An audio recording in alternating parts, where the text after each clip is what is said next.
বৃতৃষ্ণায় ভরে উঠেছে পরীর কোমল মন। বিষাক্ত দোয়া যেন সারা ঘরে ছড়িয়ে পড়েছে, যার দরুন নিঃশ্বাস নিতে ভীষণ কষ্ট হচ্ছে পরীর। আর কতভাবে সে আজ ভাঙবে? শায়ের ও শেষমেশ এর সাথে যুক্ত ছিল। বিশ্বাস করতে চাইছে না পরীর মন। যাকে এতটা ভালোবাসলো এবং যার থেকে এত ভালোবাসা পেল, সেই কিনা পরীকে খুন করার জন্য বিয়ে করলো। পরক্ষণেই পরীর মনে হলো, শায়ের ওকে সত্যিই ভালোবেসেছে তো, নাকি ওটাও ওর অভিনয় মাত্র। শায়রের কথা ভেবে কেঁদে উঠল পরে। নিজেকে আর দমন করা ওর পক্ষে সম্ভব নয়। একসময় সে সাহসী ছিল, কিন্তু এই পুরুষটার জন্য যে একজন নরম এবং ভালোবাসাময় নারীতে পূর্ণ হয়েছিল, সে ভালোবাসার কাছে যে পরি আজ প্রতারিত। এত ষড়যন্ত্রের মধ্যে শায়রের নামটা থাকা কি খুব জরুরি ছিল? এই নামটা বাদ দিলে খুব কি ক্ষতি হতো? কোনো যুদ্ধ তো হতো না, পৃথিবী ধ্বংসও হতো না। সব শেষে কেন এই নামটা নিল নৌশাদ? সব ভাবনার মাঝে চোখের পানি ফেলছে পরি। মনে হচ্ছে ওরা মরার আগেই পরির দম বন্ধ হয়ে মরে যাবে।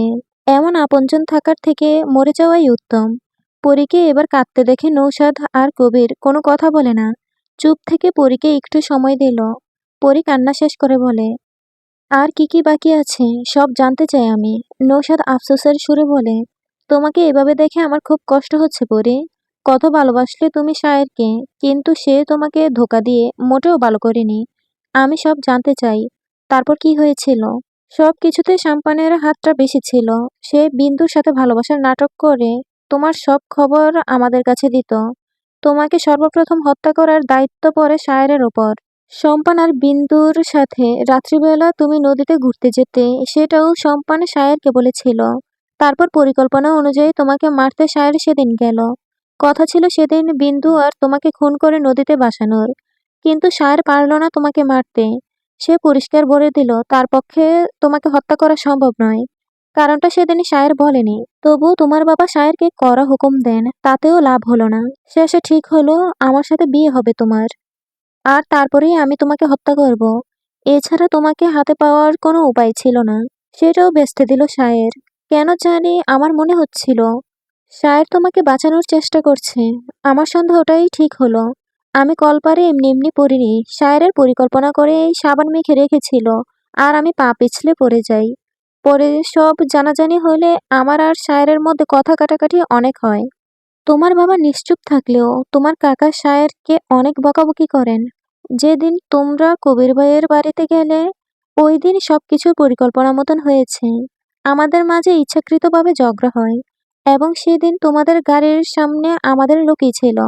ওই দিন কথা ছিল শায়ের ওদের হাতে তোমাকে তুলে দিবে, কিন্তু না, শায়ের আবারও পল্টি এলো, তোমাকে বাঁচিয়ে নিল। ইচ্ছে করছিল শায়েরকে তখনই শেষ করে দেই, কিন্তু পারলাম কই।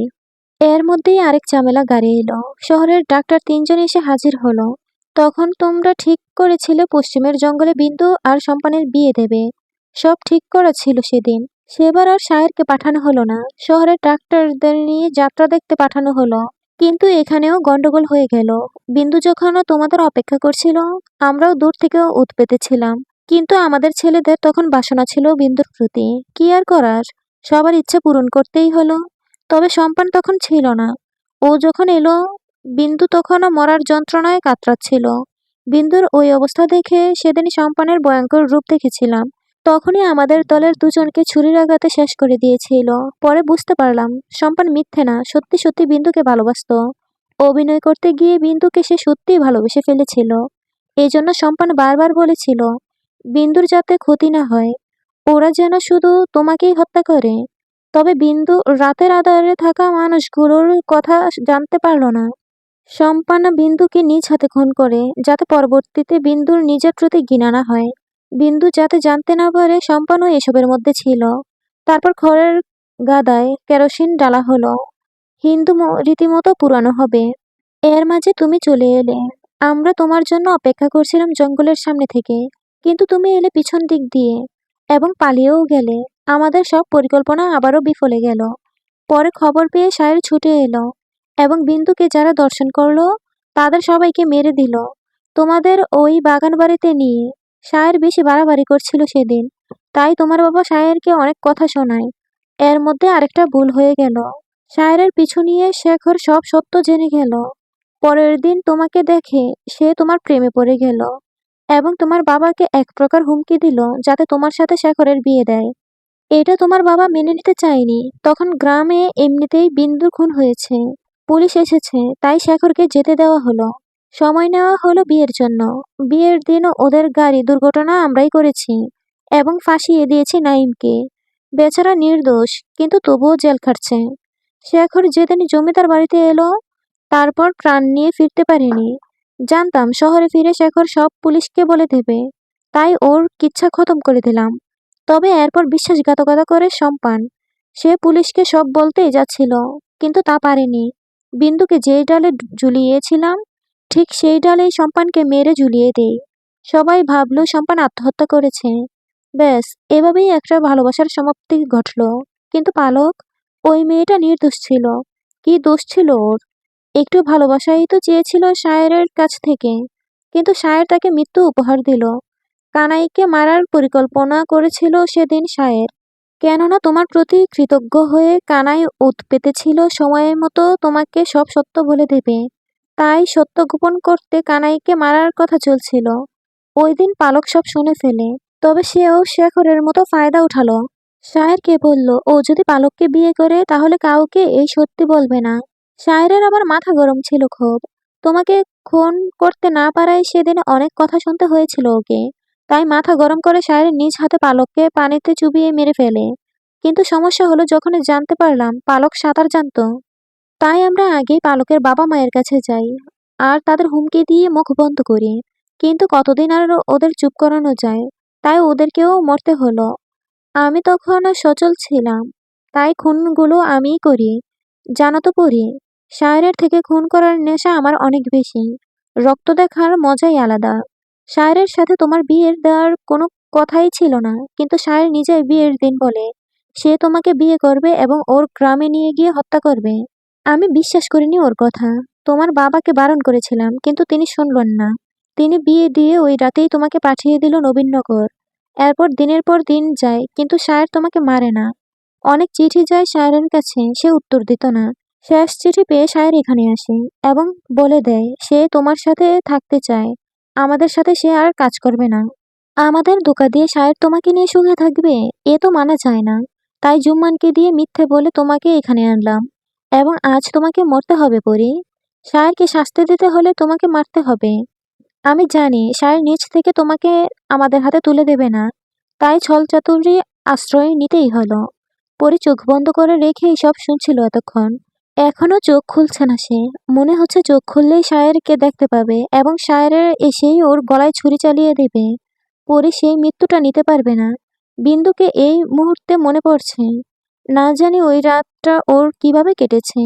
নিজের প্রিয় মানুষটার খারাপ রূপটা দেখে মরতে পারেনি বিন্দু, কিন্তু পরি তো শায়েরের আসল রূপটা জেনে গেছে। মরতে ওর ভীষণ কষ্ট হবে। পরি চোখ খুলে নৌশাদের দিকে তাকিয়ে বলল, আমার হাতের বাঁধন খুলবেন না। আমাকে মরার সময় ভুলেও আমার হাতের খুলবেন না। তাহলে আমার মৃত্যুর সাথে সাথে আরো কার কার মৃত্যু হবে তা বলা মুশকিল। বাহ, তোমার তেজ দেখছি বেড়ে গেছে। তোমাকে তো ছাড়া যাবেই না। নৌশাদ, চল এখন। পরীকে পরপারে পাঠানোর সময় এগিয়ে এসেছে। নৌশাদ লাঠি বর দিয়ে দাঁড়িয়ে পড়ল। ঘোরাতে ঘোরাতে সে চলে গেল। কবিরও চলে গেল। আর কিছু জানানোর নেই পরীকে। এখন এখানে না থাকাই ভালো। পরীকে একা ছেড়ে দিল ওরা। আফতাব আর আখির বাগান বাড়িতে এসে পৌঁছালো মাত্র। ওদের জন্যই সবাই অপেক্ষা করছিল। আফতাবের হুকুম না পাওয়া পর্যন্ত পরীর গায়ে ফুলের টোকাও কেউ দিতে পারবে না। বাহিরে করা পাহারা, বাগান বাড়িটার চারপাশে জঙ্গলে আবৃত। আশেপাশে কোনো ঘরবাড়ির নিশানাও নেই। তাছাড়া মুঘল আমলের এই বাড়ির ভেতরে কোনো শব্দ শোনা কারো পক্ষে সম্ভব না। আফতাব আসতেই কবির এগিয়ে গেল, বলল, যা করার তাড়াতাড়ি করতে হবে। পরীকে দিয়ে বিশ্বাস নেই। ওই মেয়েটা চতুর বেশি। কি জানি কখন আমাদের উপর আক্রমণ করে বসে। ডাক্তার আসতে একটু সময় লাগবে, তাই আমাদের অপেক্ষা করতে হবে। নৌশাদ গর্জে উঠে বলে, হোক দেরি, আগে পরীক্ষা শেষ করে দেই, তারপর ডাক্তার আসুক, সমস্যা নেই। বেশি বুঝো না তুমি। পরে সমস্যা হলে তুমি সামলাবে। আপনি এখনো আমার কথা শুনছেন না। আমার কথা শুনলে আজ এই দিন দেখতে হতো না। পরীক্ষা আরো আগেই শেষ করে দিতাম। এই খোঁড়া পা নিয়ে কি করবে তুমি? চুপচাপ বসে থাকো। অপমানিত হয়ে নৌশাদ চুপ করে গেল। আফতাব প্রায়ই এই কথা বলে, অপমানিত করে ওকে, কিন্তু এজন্য তো নৌশাদের কোনো দোষ নেই। শায়েরের জন্য সব হয়েছে, তাই ওর ক্ষোভ এখনো রয়ে গেছে। নিজেদের মধ্যে ঝগড়া করলে ক্ষতি হবে, তাই আফতাব সব সময়ই সবাইকে শান্ত রাখার চেষ্টা করে। সবার কথার মাঝে একজন রক্ষী এসে খবর দিল শায়ের এসেছে। মুহূর্তেই সবার চোখে মুখে আতঙ্ক দেখা দিল। এত তাড়াতাড়ি তো শায়ের আসার কথা না। সেই ব্যবস্থা আফতাব করেই রেখেছে। তাহলে শায়ের এখানে পৌঁছালো কিভাবে তা ভেবে পাচ্ছে না। নৌশাদ রেগে আগুন। সে বলল, এই জন্যই বলছিলাম সব তাড়াতাড়ি করতে। সবকিছু বিফলে গেল। কবির ছুট লাগালো পরীর কাছে। দড়িটার দড়িটা নিয়ে ফাঁস লাগালো পরীর গলাতে। হঠাৎ কবিরের এহেন কাণ্ডে অবাক হলো না পরী। মৃত্যুর জন্য সেও প্রস্তুত ছিল, কিন্তু কয়েক সেকেন্ডের ব্যবধানে শায়ের সেখানে প্রবেশ করে এবং কবিরকে এলোপাতাড়ি ঘুষি মারতে থাকে। কয়েক মুহূর্তে কি হয়ে গেল পরী বুঝে উঠতে পারল না। গলায় ফাঁস লাগার আগেই শায়ের তাকে বাঁচিয়ে নিয়েছে। শায়ের টেবিল থেকে একটা ছুরি এনে চেপে ধরে কবিরের গলায়। চোখ তুলে শায়েরের চোখে চোখ রাখে কবির। যেন অগ্নি যেন আগ্নেয়গিরির লাভা ওই চোখে। কবির বুঝল, এই মুহূর্তে যদি শায়ের ওকে শেষ করেও দেয়, কেউ ওকে কিছু বলতে পারবে না। শায়েরের ভয়ঙ্কর রূপ কবির দেখেছে, কিন্তু এতটা ভয়ানক হতে সে দেখেনি। শায়ের রুষ্টচিত্ত কণ্ঠে বলল, সাহস অনেক দেখিয়েছিস তুই। তোকে মারলে কেউ আমার গায়ে সূচও ছোঁয়াতে পারবে না। এটা জেনেও আমার পরিজনের দিকে হাত বাড়ানোর সাহস তোর হলো কিভাবে? ধারালো ছুরির সামান্য ছোঁয়াতেই কবিরের গলার চামড়া কেটে রক্ত ঝরতে লাগলো। সবাই ততক্ষণে চলে এসেছে। আফতাব হুঙ্কার ছাড়লো, বলল, শায়ের, কবিরকে ছাড়ো। হাতে থাকা ছুরি ফেলে দিল শায়ের। আফতাবের দিকে না তাকিয়ে সে এগুলো পরীর দিকে। হাত এবং পায়ের বাঁধন খুলতে খুলতে বলতে লাগলো, আমার সাথে গলাবাজি করবেন না। আপনার মতো শত জমিদারের মস্তিষ্ক এই শেহরানের হাতের মুঠোয় নিয়ে ঘুরে। আমার সাথে চালাকি করার চেষ্টাও করবেন না। যদি আমার পরিজনের কিছু হয়ে যেত, তাহলে আপনারা ভয়ঙ্কর কিছুর সম্মুখীন হতেন। তাই মুখটা বন্ধ রাখুন। আফতাব চোখ বুজে শায়েরের কথাগুলো হজম করে নিল। শায়েরের কথা আফতাবকে মানতেই হবে, কেননা আফতাবের দুর্বল স্থানগুলো শায়েরের জানা। না হলে শায়েরকে সে কবেই মেরে দিত। পরীর বাঁধন খুলে হাত ধরে পরীকে দাঁড় করালো শায়ের। পরী শায়েরের থেকে হাত সরিয়ে পিছিয়ে গেল। লম্বা টেবিলের সাথে পিঠ লাগিয়ে দাঁড়ালো পরী। শায়েরের সাথে সাথেই পরীর কাছে গিয়ে বলল, আপনি ঠিক আছেন পরীজান? চিন্তার কারণ নেই, আমি এসে গেছি। চলুন আমরা ফিরে যাই। পরী মৃদু ধাক্কা দিয়ে শায়েরকে দূরে ঠেলে সরিয়ে দিল। বলল, ছুবেন না আমাকে আপনি। যেই হাতে আমাকে হত্যা করতে চেয়েছেন, সেই হাত দিয়ে স্পর্শ করবেন না আমাকে। শায়ের নৌশাদের দিকে তাকালো, সাথে নৌশাদের চোখের ভাষাও বুঝে গেল। নৌশাদ পরীকে সব সত্য জানিয়ে দিয়েছে। তাই শায়ের শান্ত স্বরেই বলল, যা বলার বাড়িতে গিয়ে বলবেন, আপাতত এখান থেকে চলুন। এবার পরী প্রতিক্রিয়া করে না, চুপচাপ পা বাড়ায় শায়েরের সাথে। কবির বসা থেকে উঠে দাঁড়ালো। গলায় হাত রেখে রক্ত দেখে সে রেগে গেল ভীষণ। কিন্তু এ রাগটা যেন চিরকালের জন্য থেমে গেল, কারণ আচমকাই কবিরের গলার ভেতরে ছুরি গেঁথে দিয়েছে পরী। শ্বাস টেনে নিতেও পারল না কবির। মেঝেতে তপাস করে পড়ে গেল। গলা দিয়ে বেয়ে গেল রক্তস্রোত। পরী শান্ত মেজাজে কবিরের গলায় ছুরি বসিয়েছে, যা কারোর মাথাতে আসেনি, এমনকি শায়েরেরও না। নৌশাদ ভেবেছিল এত কিছু জানার পর পরী ভেঙে পড়বে, কিন্তু তা সম্পূর্ণ ভুল প্রমাণিত করে পরী নিজেকে আরো শক্তিশালী করে দাঁড় করিয়েছে। যখন টেবিলের পাশ ঘেঁষে পড়ে দাঁড়িয়েছিল, তখন ছুরিটা হাতে নিয়েছিল এবং সুযোগ বুঝেই কাজে লাগিয়েছে। কবিরকে আঘাত করে পরী এক মুহূর্তও দেরি করে না, পা বাড়ালো নৌশাদের দিকে। তবে নৌশাদ একটু দূরে থাকার কারণে সে সতর্ক হয়ে গেল। শায়ের নিজেও পরীকে জাপটে ধরে টেনে সবার থেকে দূরে নিয়ে আসে, কিন্তু পরী হাত পা ছোটাছুটি করছে। শায়ের বলল, ছুরিটা ফেলে দিন পরীজান, আপনার লেগে যাবে। একটু শান্ত হন। ছাড়ুন আমাকে। ওকে না মারতে পারলে আমার রক্ত ঠান্ডা হবে না। আফতাব চেঁচিয়ে বলে, এখনো সময় আছে শায়ের, পরীকে শেষ করে দাও, না হলে ও তোমাকেও ছাড়বে না। আফতাবের কথাতে পরী স্থির হয়ে গেল। হাত থেকে ছুরিটা আপনা আপনি পড়ে গেল।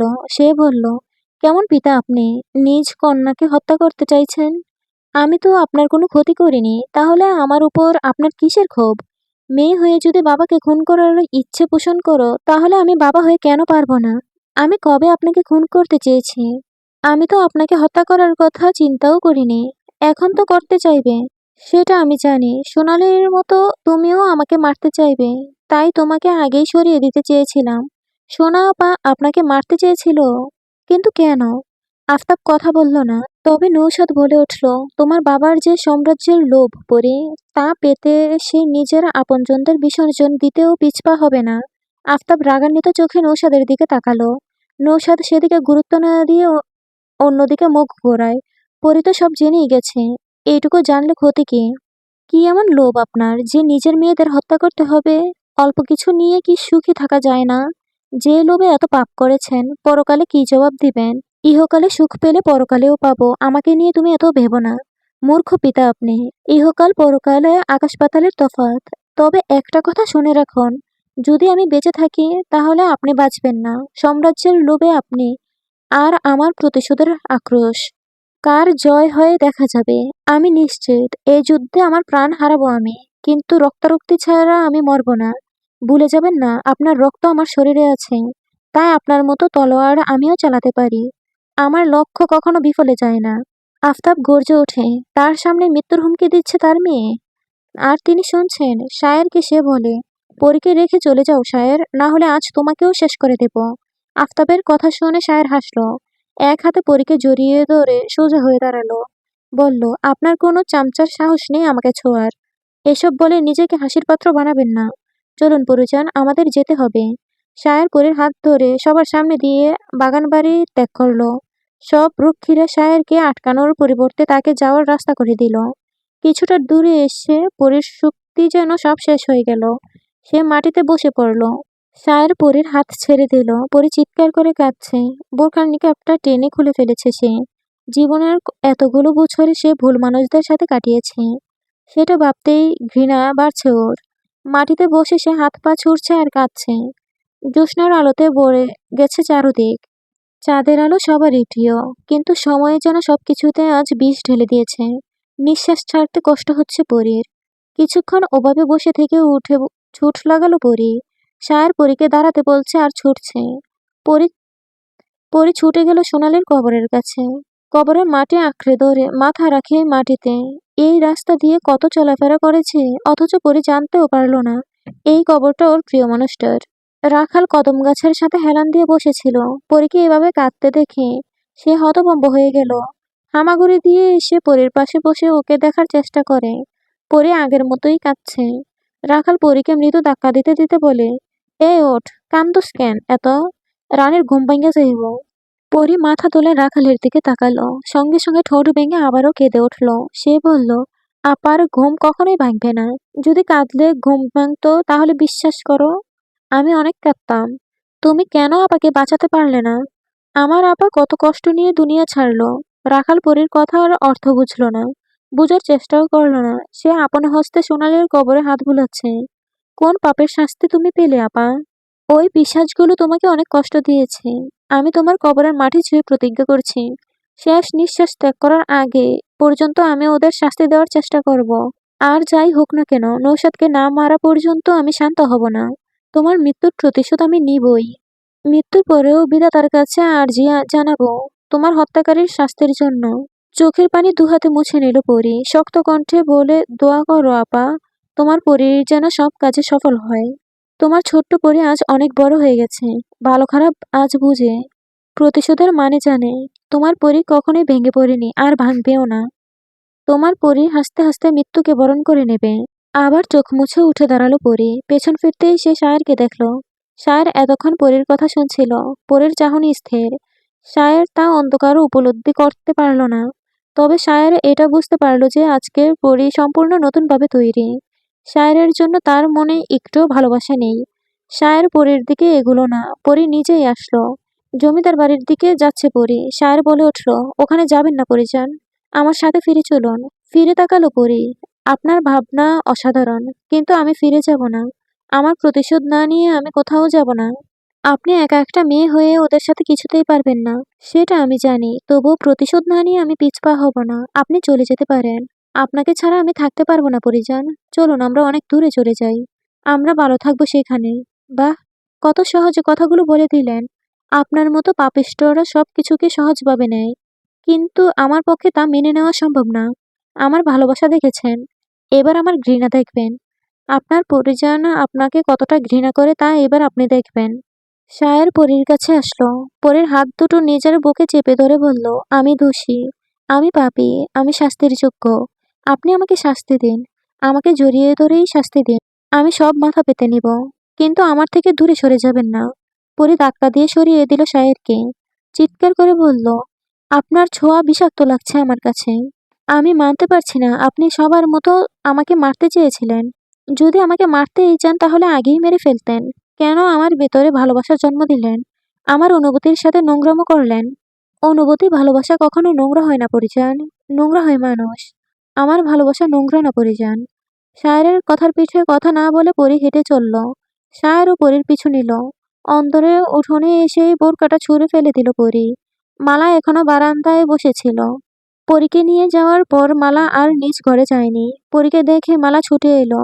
মেয়ের দুগালে হাত রেখে সারা মুখে চুম্বন করে বুকে জড়িয়ে ধরল। মায়ের উষ্ণতা পেয়ে পরীর চোখের জলে বুক ভাসালো। মালা কেঁদে যাচ্ছে পরীকে জড়িয়ে ধরে। রূপালী নিজ ঘর থেকে দৌড়ে এসে মালাসহ পরীকে জড়িয়ে ধরে। তিনজন মিলে অশ্রু বিসর্জন দিচ্ছে। বাড়ি হয়ে উঠছে সারা অন্দর। রূপালী নিজের চোখ মুছে বলে, পরী তুই সায়রের সাথে চলে যা, ভালো থাকবি। আমি যাব না আপা, ওদের শাস্তি না দিয়ে যাব না। কার সাথে যেতে বলছো আমাকে? যে কিনা আমাকে খুন করার জন্য বিয়ে করেছে। আমি জানি সব। কিন্তু বিশ্বাস কর, সায়র তোকে বাঁচানোর জন্য মিথ্যে বলে তোকে বিয়ে করেছে। ও তোকে ভালোবাসে অনেক। তুই ওর সাথে ভালো থাকবি। পরী রূপালীর কথার পিঠে কথা না বলে কুসুমকে ডাকলো। কলপারে গিয়ে কুসুমকে বালতি ভরতে বলে নিজ কক্ষে চলে গেল। কিছুক্ষণ পর পরী কলপারে গিয়ে বসলো। কুসুম তখনও ছিল ওখানে। পরী কুসুমের দিকে তাকিয়ে বলল, আমি না বলা পর্যন্ত তুই এখানেই থাকবি। কুসুম মাথা নাড়ে। পরীকে আজ ভয়ঙ্কর সুন্দর লাগছে কুসুমের কাছে। ভেজা চুলগুলো লেপ্টে আছে গাড়ের গলা দিয়ে। ঠান্ডা পানি শরীরে পড়তেই কেঁপে কেঁপে উঠছে পরী। ঠোঁট দুটো নীল হয়ে আসছে। তবু ইচ্ছে মতো পানি ঢেলে শান্ত হলো পরী। ভেজা কাপড় ছেলে সিঁদুর রাঙা শাড়ি গায়ে জড়িয়ে ঘরে গেল। সায়ের এতক্ষণ পরীরও আসার অপেক্ষায় ছিল। পরীকে দেখে সে থমকে গেল। পরীর নতুন সৌন্দর্য প্রতিদিন আবিষ্কার করে সে, আজও করলো। তবে আজ যেন ভয়ানক সুন্দর লাগছে পরীকে। চুল মুছেনি, শাড়িটা ভিজে গেছে পানিতে। সায়ের গামছা এনে পরীর কাছে এগিয়ে আসতেই হাত উঁচিয়ে থামিয়ে দিল পরী। বলল, আমার থেকে দূরে থাকবেন, আমার সহ্য হয় না আপনাকে। তবুও আমি আপনার কাছেই আসবো। আপনার কাছে আসা আটকাতে পারবেন না আপনি। যদি আমাকে মেরে ফেলেন তাহলে আমাদের দূরত্ব বাড়াতে পারবেন। বলা বাহুল্য যে আপনাকে আমি ক্রোধের তাড়নায় মেরে ফেলতেও পারি। কিন্তু আমি নিজেকে যথেষ্ট সংযত রাখার চেষ্টা করব। আপনাকে বাঁচতে হবে। দুনিয়াতেই আপনি বেঁচে থাকার শাস্তি পাবেন। আমার আপনার দূরত্ব আপনাকে শাস্তি দেবে। সায়ের কিছুক্ষণ তাকিয়ে রইল পরীর দিকে। কোনো ভালোবাসা নেই আজকে পরীর মাঝে। পাপ সব কিছু দিয়ে আবার কেড়ে নেয়। সায়ের আজ তার প্রমাণ পেল। কাছে থেকেও আজ পরী যেন অনেক দূরে। সায়ের জানে না আদৌ কোনোদিন এই দূরত্ব মিটবে কিনা। দীর্ঘশ্বাস ফেলে সায়ের বলে, আমি খুন করে যদি পাপী হই তাহলে আপনিও পাপী। সুশীলকে হত্যা করে আপনিও পাপী। মানতে পারবেন এটা? একটা নরপিশাচকে শাস্তি দেওয়া পাপ না। পৃথিবীর বুক থেকে একটা জানোয়ার তো বিদায় হলো। বিন্দুর দর্শনকারীদের হত্যা করে তাহলে আমিও পাপ করিনি তাহলে? তাহলে পালক? এবার বলবেন এটাও পাপ নয়? নিস্তব্ধ গ্রাস করে রেখেছে জমিদার বাড়িতে। কোথাও কোনো শব্দ নেই। ঝিঁঝি পোকারাও মুখ বন্ধ করে রেখেছে। তারাও বুঝেছে এই পুরনো আমলের বাড়িটি একটা মৃত্যুপুরী।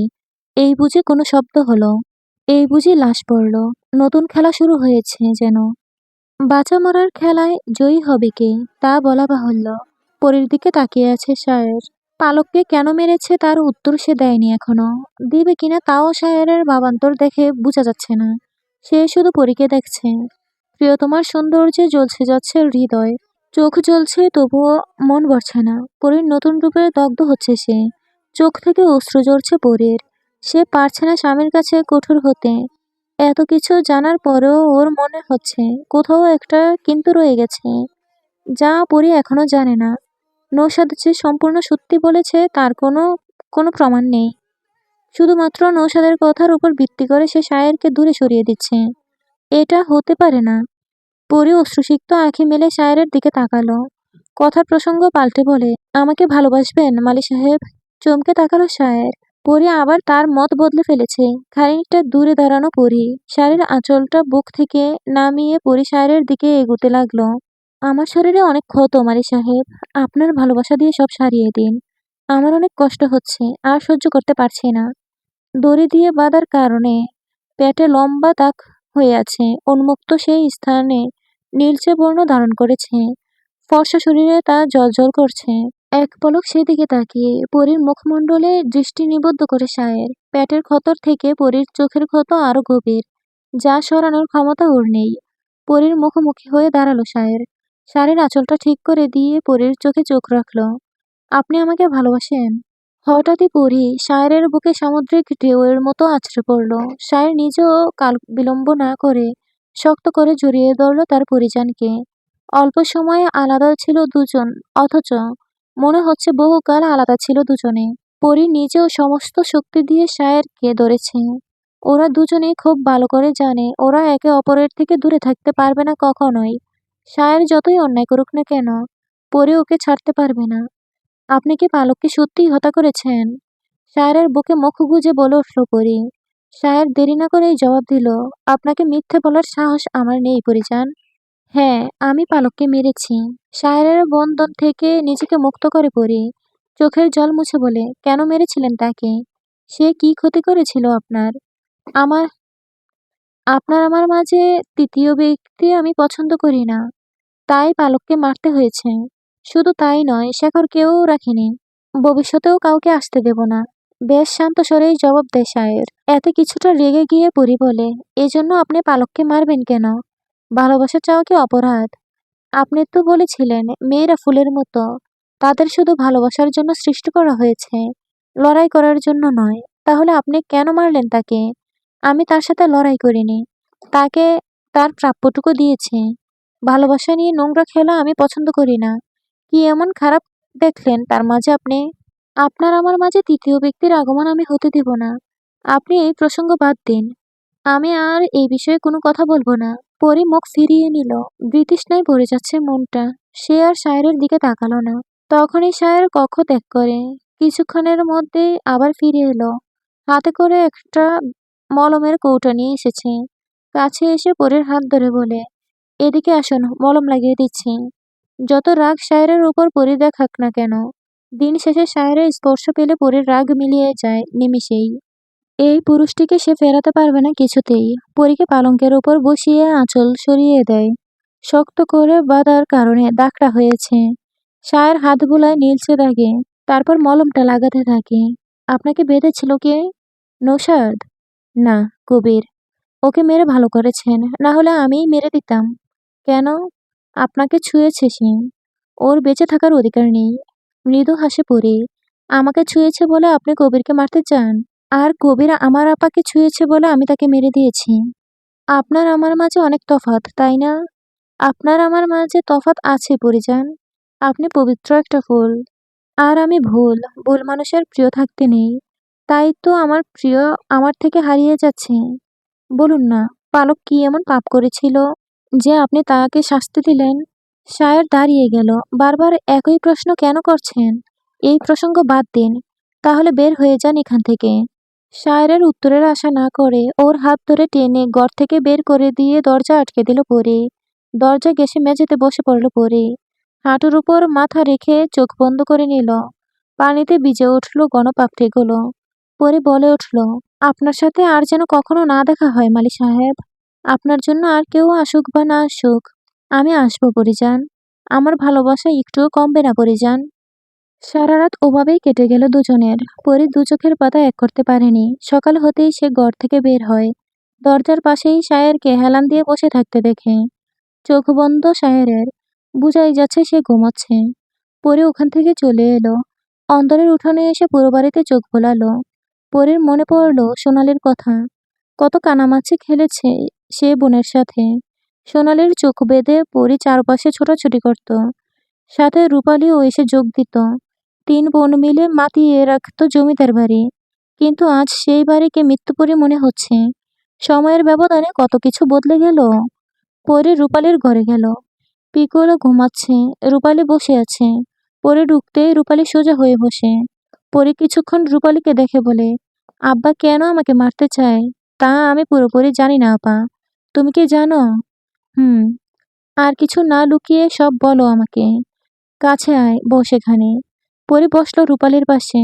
বড় আপা প্রাণবন্ত ছিল জানিস পরে। সে না বলা কথা বুঝে যেত। আমার মনের কথা সবচেয়ে বেশি বুঝতো বড় আপা। আপা যখন ছোট তখন সে দেখতো কাকা আম্মার সাথে খারাপ আচরণ করে, কিন্তু আব্বা কিছুই বলে না। সব জেনেও কেন আব্বা কিছু বলে না, এটা আপার ভালো লাগেনি।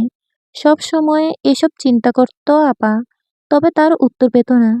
রাখালের সাথে প্রেম করার পর ওর প্রশ্নগুলো চাপা পড়ে যায়, কিন্তু আবার সেই প্রশ্ন সামনে আসে যেদিন কাকা আম্মাকে বৈঠকে একা পেয়ে সুযোগ নেয়। ওই দিন আপা আম্মাকে বাঁচায়। সেদিন আব্বার সাথে আপার অনেক ঝগড়া হয়, যার ফল ভোগ করে আম্মা। আব্বা এখনো আম্মার গায়ে হাত তোলে, এজন্য আম্মার শরীর সবসময় অসুস্থ থাকে। আমি এখানে না থাকলেও জানি যে পালক সব জানতে পেরেছিল। আম্মার শরীরের দাগগুলো দেখে পালকের বুঝতে বাকি থাকে না এসব কিছু আব্বার কাজ। পরে আমাদের আম্মার ঘরে ঢোকার নিষেধের একটাই কারণ ছিল, তা হলো আমরা যেন এটা জানতে না পারি আব্বা একটা নরপিশাচ। আর আমরা কোনো ভুল করলে আব্বা আম্মাকে প্রচুর মারতো। ছোট আম্মাও কম মার খায়নি। জুম্মানকে আব্বা সাথে করে নিয়ে গেছে পরে, ওকেও আব্বা নিজের মতো তৈরি করবে। তার প্রতিবাদ করতে গিয়ে ছোট আম্মা এখন নিজেই ঘরে বসে আছেন। কি হয়েছে ছোট আম্মার? জুম্মানকে সে খারাপ হতে দিবে না, এ প্রতিবাদে তার কাল হয়ে দাঁড়িয়েছে। আব্বার আঘাতে রক্তাক্ত করেছে তাকে। আম্মা এখন তার কাছেই আছেন। যাই হোক, পরের কথায় আসি। পালক সব পুলিশকে বলে দিত বিদায় তাকে মেরে ফেলা হয়েছে। আর সোনা আপাকে কেন মেরেছে? সোনা আপা সব সত্য জেনে গিয়েছিল। তুই জানিস বন্যার সময় অনেকে মারা গিয়েছিল। হুম। ওরা অসুখে মারা যায়নি, ওদের মেরে ফেলা হয়েছিল। তারপর ওদের দামি অঙ্গ প্রত্যঙ্গগুলো চড়া দামে বিক্রয় করে দেন আব্বা। এই কাজে অনেক আগে থেকেই করে আসছেন তিনি। ডাক্তারদেরও নিজ আয়ত্তে রেখেছেন তিনি। ইতিহাসের কোনো জমিদারের চরিত্র ভালো ছিল না, আজও নেই। তাদের দু-চারটা রক্ষিতা না থাকলে চলে না। আম্মা যে কি কষ্ট পেয়েছে তা আমি বুঝেছি কবিরকে বিয়ে করার পর। মেয়েরা সবকিছু বাগ দিতে পারলেও স্বামীর বাগ দিতে পারে না। এতে স্বামী যতই খারাপ হোক না কেন। কবির যখন অন্য নারীর কাছে যেত, তখন আমি ওই রাতটা কিভাবে কাটাতাম তা তুই বুঝবি না পরে। তুই এমন একজন পুরুষকে স্বামী হিসেবে পেয়েছিস যে শুধু তোর উপরেই আসক্ত। অন্য কোনো নারীর দিকে সে চোখ তুলে তাকায়নি, কখনো স্পর্শ তো দূরের কথা। আব্বার এসব জঘন্য কাজে আপা প্রতিবাদ করে, কিন্তু আব্বা তা মেনে নেয় না। তিনি আম্মার উপর জুলুম করে আপাকে থামাতে। এতে আপা ক্ষিপ্ত হয়ে আব্বাকে খুন করতে যায়। আরও অশান্তির সৃষ্টি হয় তখন। আম্মা তখন আপাকে দমিয়ে রাখে। তোর তখন 4 বছর বয়স। কি বুঝবি অতটুকু বয়সে? আম্মা বুঝতে পেরেছিল, যদি আপা বেশি কথা বলে তাহলে আব্বা আপাকে মারতে দ্বিধাবোধ করবে না। তাই আম্মা আপাকে বাঁচানোর জন্য চুপ থাকতে বলে, কিন্তু তা আর হলো কই। রাখালের সাথে পালিয়ে যাওয়ার সময় ধরা পড়ে যায়। রাখালকে অনেক মারে তখন। আপা সেটা দেখে আব্বার উপর আক্রমণ করে। তাই আব্বা সেদিন আপাকে মেরে ফেলে। কিন্তু গ্রামের সবাইকে এটা বলে যে আপা পালিয়ে গেছে। তুই প্রতিশোধপ্রবণ, সেটা তুই ভালো করেই জানিস। আপাকে তুই সবচেয়ে বেশি ভালোবাসিস। অস্ত্র হাতে নেওয়ার সাহস তোর আছে। আব্বা সেটা ভালো করেই জানে। সুশীলকে তুই মেরেছিস সেটা জানতে পেরে আব্বার মনে ভয় ঢুকেছে। কারণ সে জানতো তুই একদিন না একদিন ঠিক আপার মৃত্যুর কথা জানতে পারবি। আর সেদিন আব্বাকে ছাড় দিবি না তুই। এজন্য তোকে আগেই মেরে ফেলতে চেয়েছিলেন। কিন্তু আম্মা তোকে এই বাড়ির ভেতরে আগলে রেখেছেন বলে তোর কোনো ক্ষতি হয়নি। আম্মা সব সময় অসুস্থ থাকে কি জন্য জানিস? তোকে বাড়ির থেকে বের করার জন্য বলতো আব্বা, কিন্তু আম্মা তা করতো না। সেজন্য আব্বা খুব মারতো আম্মাকে। আমরা যাতে না জানতে পারি তাই আমাদের আম্মার দ্বারে কাছে ঘেঁষতে দিত না। দাদিকে তুই খারাপ ভাবতি পড়ি, আমিও ভাবতাম, কিন্তু একবারও ভেবে দেখিনি দাদি কেন এমন করতেন। দাদি নিজেও জমিদারের স্ত্রী ছিলেন, তাহলে সেও আম্মার মতোই কষ্ট পেয়েছেন। দাদি সবসময় আম্মাকে কাকার থেকে বাঁচিয়েছেন। শুধু কাকা নয়, আরো খারাপ মানুষের হাত থেকে রক্ষা করেছেন। সবার সামনে কঠোর থাকলেও আম্মার কাছে তিনি নিজের মা হিসেবে থেকেছেন। আমরা ভুল বুঝেছি দাদিকে। জানি না এর শেষ কোথায়, আমার ছেলের ভবিষ্যৎ কি। কিন্তু পরি, এখনো সময় আছে। সায়রের সাথে চলে যা। তুই ওর সাথে ভালো থাকবি। পরি উঠে দাঁড়িয়ে বলল, একটা অপরাধীর সাথে আমি যেতে পারবো না। আব্বার সাথে সেও অপরাধ করেছে, শাস্তি তো তারও প্রাপ্য। সায়র অতটা খারাপ পাপ করেনি যা ক্ষমার অযোগ্য। তুই পারবি ওকে ক্ষমা করতে? তাকে শাস্তি পেতে হবে, তাহলেই সে ক্ষমা পাবে। কক্ষ ত্যাগ করে পড়ি। যাওয়ার সময় জেসমিনের ঘরে গিয়ে তাকে দেখে আসে। খুব বাজেভাবে সে মেরেছে জেসমিনকে। যা দেখে রাগ দমাতে পারে না পরি, তাই নিজের ঘরে চলে যায়। সায়রকে সে আগের মতোই দেখে, তবে এবার সে জেগেছিল। পরীকে দেখে সে উঠে দাঁড়ালো। সারা রাত বিনা নিদ্রায় পার করে ভোরের দিকে চোখ লেগে এসেছিল সায়রের। পরী ঘর থেকে বের হতেই ঘুম ভেঙে যায় ওর। তাই সে পরীর ফিরে আসার অপেক্ষায় ছিল। পরী ফেরা মাত্রই সে সেদিকে দৃষ্টি নিক্ষেপ করলো। সেই দৃষ্টি উপেক্ষা করে ঘরে ঢুকলো পরী। সায়ের বাইরে দাঁড়ানো। পরীর অনুমতি ব্যতীত সে ঘরে প্রবেশ করবে না। পরীর কাছে ঘরে ঢোকার অনুমতি সে চাইলও না। পরী সেটা খেয়াল করলো। কিছুক্ষণ ওভাবেই কেটে যাওয়ার পর পরী অধৈর্য হলো। সে ভেবেছিল শায়ের তার সাথে কথা বলবে। কিন্তু তা যখন হলো না, পরী নিজেই গেল শায়েরের কাছে। রাতে যেভাবে ওকে বের করে দিয়েছে ঠিক সেভাবেই ভিতরে নিয়ে আসে। বলে, আপনার সমস্যা কি? আপনাকে একবার জড়িয়ে ধরবো?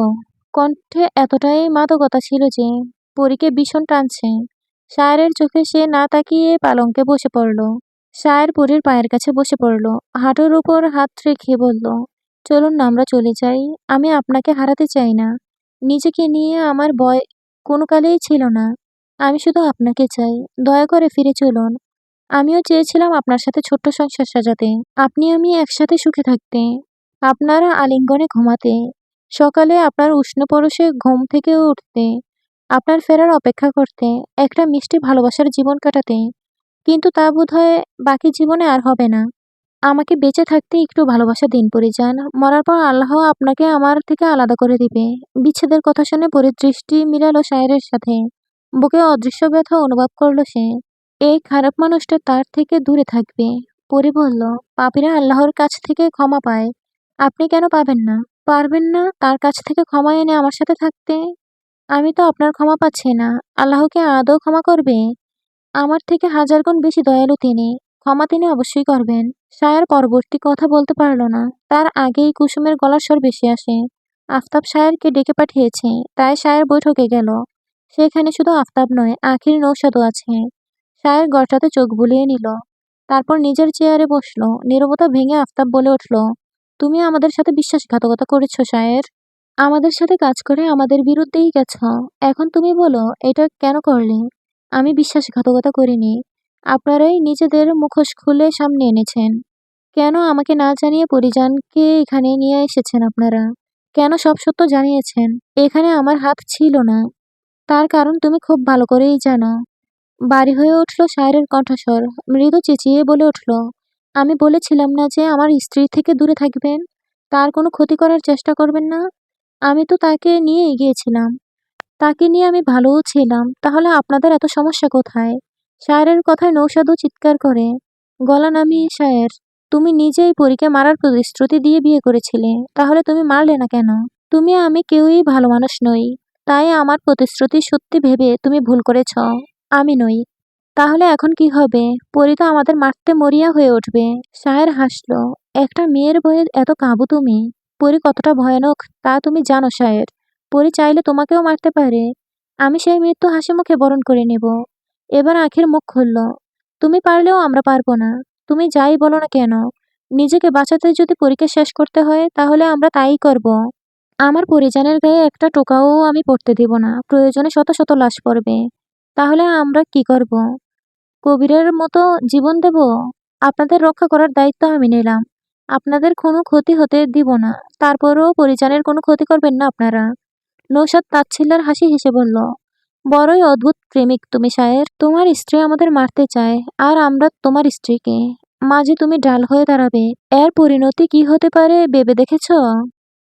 পারবে পরীর সাথে লড়াই করতে? শায়ের জবাব দিল না, বের হয়ে গেল সেখান থেকে।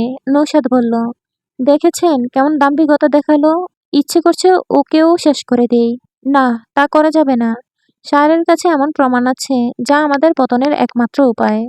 শায়েরের কাছে এমন প্রমাণ আছে যা আমাদের পতনের একমাত্র উপায়। আফতাবের কথা বিরক্ত হলো নৌশাদ। বলল, ও জীবিত থাকলে তো আমাদের ফাঁসাবে। এমনি এমনি তোমাকে মূর্খ বলি না আমি। তোমার থেকে দ্বিগুণ বুদ্ধি শায়েরের। শায়ের খুব ভালো করেই জানে আমাদের কার্যসিদ্ধ হলেই আমরা লোকদের মেরে ফেলি। শায়ের ও নিস্তার পেত না। তাই সবকিছু তৈরি রেখেছে সে। ওর মৃত্যু হলেও সব প্রমাণ প্রকাশ্যে আসবে। নৌশাদ চুপ করে গেল। নৌশাদ চুপ করে গেল। আখির বলল, পরীকে ছাড়লে চলবে না। আমি জানি পরী থেমে থাকবে না। শায়েরের ওপর আমার এতটুকু বিশ্বাস নেই। তাহলে আমাদের পরিকল্পনা সাজিয়ে পরীকে মারতে হবে। শায়ের যেন টের না পায়। যদি শায়ের জানতে পারে তাহলে সে আমাদের ছাড়বে না। নৌশাদ, আখির আর আফতাব নিজেদের মধ্যে আলোচনা করতে লাগলো। সায়ের ঘরে ঢুকতেই পরীকে দেখতে পেল।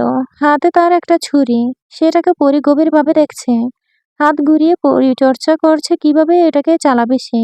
সায়েরকে দেখে হাত থেমে গেল ওর। এগিয়ে এসে সায়েরের সামনে দাঁড়িয়ে বলে, কি কাজ করে এলেন? আমাকে মারার নতুন কোনো পরিকল্পনা করেছেন কি? মৃদু হাসে সায়ের। আপনি তো সব শুনেছেন, তাহলে আবার জিজ্ঞেস করছেন কেন? কথা বলল না পরী। বাবলু সায়ের কি কোনোভাবে ওকে দেখে ফেলেছিল? পরী ওদের কথা লুকিয়ে শুনেছিল। সায়ের দেখলো কিভাবে? আপনার উপস্থিতি আমি চোখ বন্ধ করে বুঝতে পারি। আপনার শরীরের প্রতিটা লোমের সাথে আমি পরিচিত। কখনোই আমার থেকে নিজেকে লুকাতে পারবেন না। আমার বিশ্বাস করতে কষ্ট হয়, যে মানুষটা এত ভালোবাসতে পারে সে কি করে প্রাণ নিতে পারে। ভালোবাসা মানুষকে সব করাতে পারে। কথাটা বললে আর একটু কাছে এলো সায়ের। পরীর যে হাতে ছুরিটা, সে হাতটা উঁচু করে ধরে বললে, আপনি ঠিক এই ছুরির মতোই ধারালো পরিজান। আমার হৃদয়ে গেঁথে গেছেন। সেই ধারালো ছুরির ফাঁক গলিয়ে ছুঁয়ে পড়ছে আমার ভালোবাসা, যা শুধু আপনার জন্য বরাদ্দ। না পারছি আপনি নামক ছুরিটা বের করতে, আর না পারছি ধরে রাখতে। বুকে থাকলে ব্যথা হয়, আর বের করে দিলেই মৃত্যু। এখন আমার করণীয় কি পরিজান? আমার যে খুব কষ্ট হচ্ছে। হাত থেকে ছুরিটা আপনা আপনিই পড়ে গেল। উৎকণ্ঠা হয়ে পড়ি বলে, আমাকে দুর্বল করার চেষ্টা করবেন না। আমি কঠোর হতে চাই।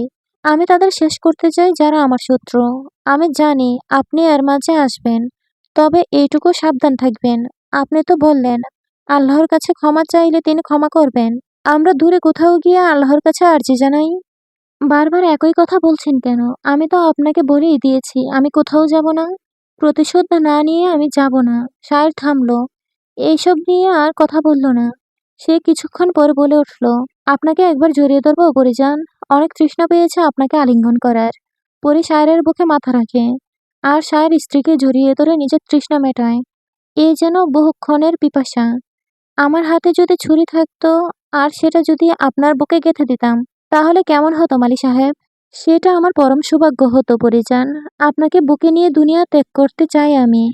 আর আমি আপনাকে এই দুনিয়ায় আরো দেখতে চাই। আর কেউ কোনো কথা বলল না। অনুভূতির সাথে মিশে গেল দুজনে।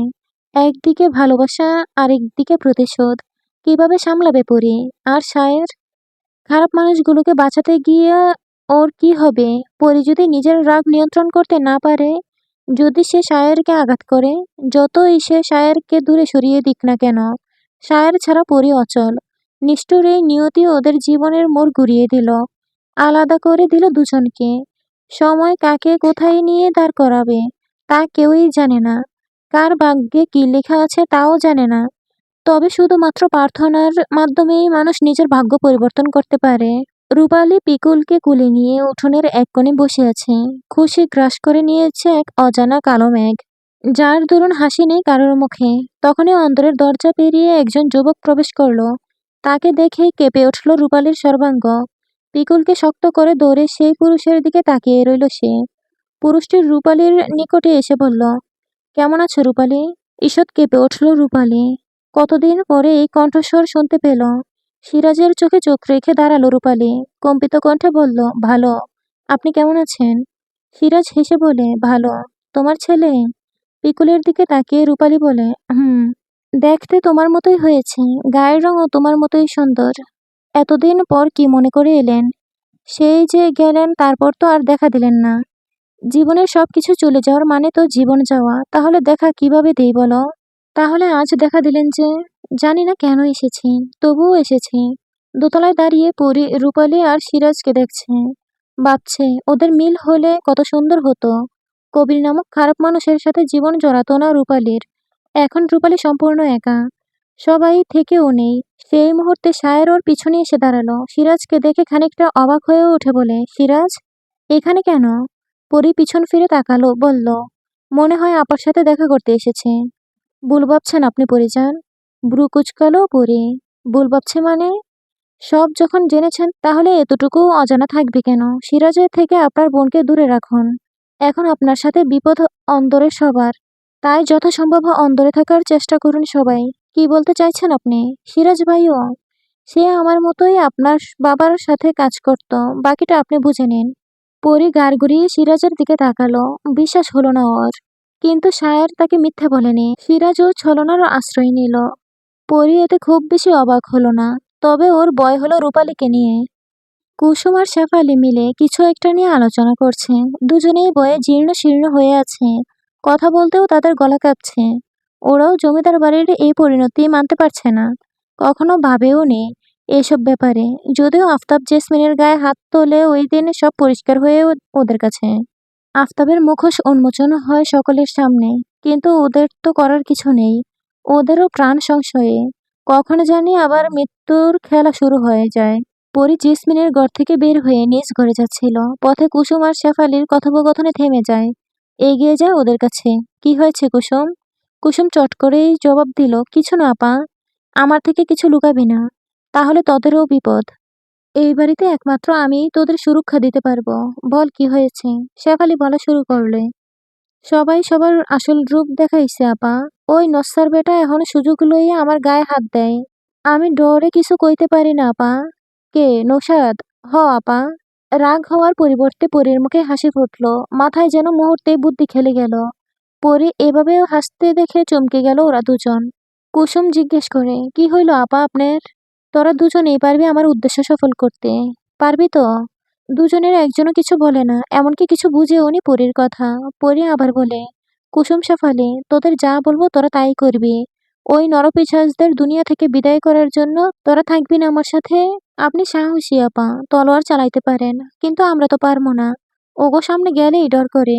পরী কুসুমের বাহু ধরে বলে, মৃত্যুর ভয় করলে ওরা বারবার মৃত্যুর ভয় দেখাবে। তোকে দুর্বল করে দিবে। সাহস রাখতে হবে কুসুম। তোকে তলোয়ার চালাতে হবে না। শুধু আমার কথা মতো কাজ করবি। দুজনেই রাজি হলো পরীর কথায়। পরী খুশি হলো। দৌড়ে চলে গেল নিজ ঘরে। সোনালের ঘরের চাবি নিয়ে সেদিকে ছুটল। বহুদিন পর সোনালের ঘরের তালা খুলল পরী।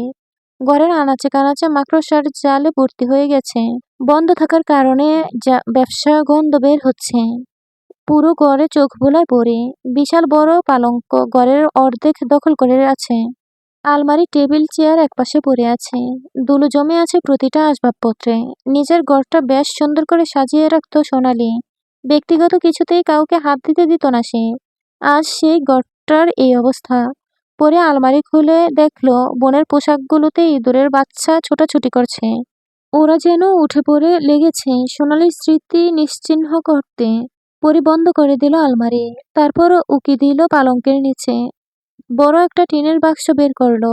ঢাকনা খুলতেই বাতাসে তার ভিতরে কাগজগুলো চারপাশে ছড়িয়ে পড়ল। লেখাগুলো সোনালির নয়, রাখালের। তার দেওয়া চিঠিগুলো যত্ন করে রেখেছে সোনালি। কিন্তু চিঠির প্রায় জায়গা কেটে ফেলেছে ইঁদুরগুলো। পরে বাক্স হাতড়ে কাপড় পেঁচানো একটা বস্তু বের করলো। সপ্তপর্ণে কাপড় সরাতেই সেটি মৃদু আলোয় চকচক করে ওঠে। হাতের তলোয়ারখানা ঘুরিয়ে ফিরিয়ে ভালো করে দেখে। বহুদিনের পুরনো তলোয়ার থেকে মরিচা ধরেছে। তাই পরি তাতে শান দিতে নিচে নিয়ে গেল। পাথরে ঘষে ঘষে তলোয়ারে দাঁড় দিচ্ছে পরি। সেই শব্দে মালা আর রূপালী ঘর থেকে বের হয়ে এলো। এমতো অবস্থায় মেয়েকে দেখে মালা এগিয়ে গিয়ে বললেন, কি করস পরি তুই? শত্রু থেকে রক্ষা পেতে হলে অস্ত্র প্রয়োজন।